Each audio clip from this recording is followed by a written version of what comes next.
मानस्य किमयम तुमलो ध्वनि। तो विश्वामित्र जी कहते हैं, राम, सरयू नदी का जल गंगा नदी में मिल रहा है। सरयू का गंगा से मिलन हो रहा है। दोनों नदियों के जल के मिलन से ये ध्वनि उत्पन्न हो। तो राम जी विश्वामित्र जी से मानो पूछते हैं, गुरुजी ये सरयू क्या है? अब सोचो, राम जी को ये नहीं पता सरयू कौन है। अयोध्या में जन्म हुआ, 12 वर्ष तक अयोध्या की गलियों में खेले। गुरुदेव वशिष्ठ की पुत्री वासिष्ठी सरयू, सरयू में रोज स्नान करते राम जी, और विश्वामित्र जी से कह रहे हैं ये सरयू कौन है? लगता है जानते ही नहीं। वे सब जानते हैं, लेकिन जानबूझ करके विश्वामित्र जी महाराज को सुख देने के लिए और राम जी ऐसी लीला करते हैं। ये भगवान की बाल लीला है। विश्वामित्र जी को बाल लीला का सुख देने के लिए बालक जैसी चेष्टा करते हैं भगवान। जैसे बालक हर वस्तु को पूछता है, ये क्या है, ये कौन सी चीज है, इस वस्तु का क्या नाम है, इसको क्या कहते हैं। जैसे बालक हर चीज को जानना चाहता है, उसी प्रकार राम जी विश्वामित्र जी से कहते हैं, ये सरयू कौन है। इतना ही नहीं, श्री गोस्वामी जी महाराज कहते हैं, वर्णन करते हैं कि विश्वामित्र जी के साथ जब राम जी चले तो रास्ते में ऐसी बाल लीला करते जा रहे थे विश्वामित्र जी को आनंद देने के लिए। विश्वामित्र जी आगे आगे चल रहे, राम जी पीछे पीछे। रास्ते में देखा एक तालाब, उस तालाब में कमल खिला था।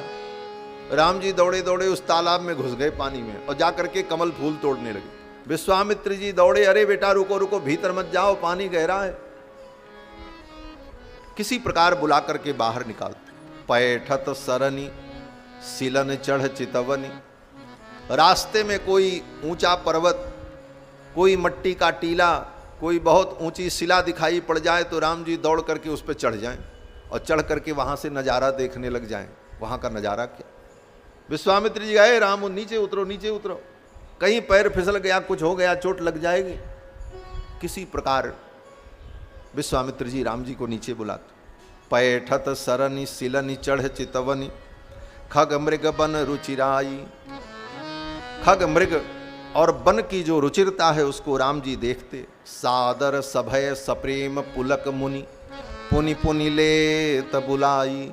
बार बार विश्वामित्र जी राम जी को बुलाते, अरे राम इधर आओ, उधर मत जाओ, उधर पानी है, उधर गड्ढा है।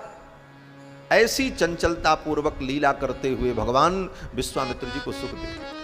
विश्वामित्र जी तो परेशान हो गए महाराज। विश्वामित्र जी ने सोचा, कहां से ये 2 बच्चे हम पकड़ लाए, हम इनको रखाएंगे कि हमारे जग की रक्षा करेंगे। हमको तो इन्हीं की रक्षा करनी पड़ेगी, कब ये क्या करने लग जाए। इस प्रकार बाल लीला करते हुए भगवान विश्वामित्र जी को परम सुख प्रदान करते। पुनि पुनि लेत बुलाई। अब यहां तो सरयू जी के विषय में पूछने लगे, गुरुदेव ये सरयू क्या है? तब विश्वामित्र जी ने कहा, राम, कैलास पर्वते राम मनसा निर्मितम सरम। कैलास पर्वत पर एक सरोवर है, मनसा निर्मितम सरम। ब्रह्मा जी ने अपने मन के द्वारा एक सरोवर का निर्माण किया जिसका नाम मान सरोवर है। उस मान सरोवर से ये नदी निकली है, इसलिए इनका नाम सरयू है। इसलिए इनका नाम सरयू है। सरह प्रवृत्ता सरयू, सर से निकलने के कारण इनका नाम सरयू पड़ा। इस प्रकार से हर वस्तुओं को पूछते हुए, देखते हुए, जिज्ञासा करते हुए, बाल लीला का सुख प्रदान करते हुए भगवान विश्वामित्र जी के साथ जाए। आगे पहुंचे, एक जंगल पड़ा, बड़ा विचित्र जंगल। उस जंगल को देख करके राम जी ने कहा, गुरुदेव ये जंगल तो बड़ा विचित्र है। इस जंगल को देख करके लग रहा है कि यहां पर पहले कोई नगर हुआ करता, क्योंकि भग्नावशेष, पुरानी पुरानी दीवारें, प्राचीरें दिखाई पड़ रही हैं, कहीं पर कुछ, कहीं पर कुछ। तो विश्वामित्र जी ने कहा, राम